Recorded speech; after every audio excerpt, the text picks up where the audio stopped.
নমস্কার সুপ্রিম কোর্টের জজ দাদু, আমি গল্প মুখার্জি তোমার কাছে একটা আবদার করব, রাখবে দাদু? আমরা জানো তো আমাদের দেশকে খুব ভালোবাসি। আমাদের দেশ আমাদের গর্ব।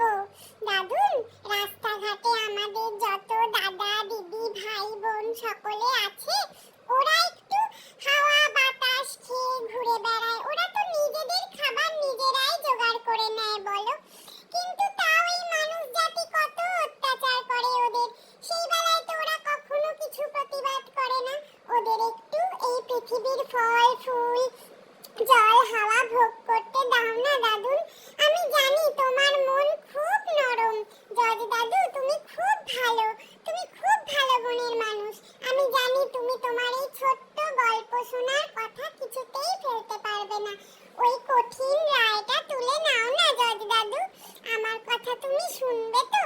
আমার দাদা দিদি ভাই বোনগুলো পথে ঘাটে যারা আছে, ওদেরকে সুন্দর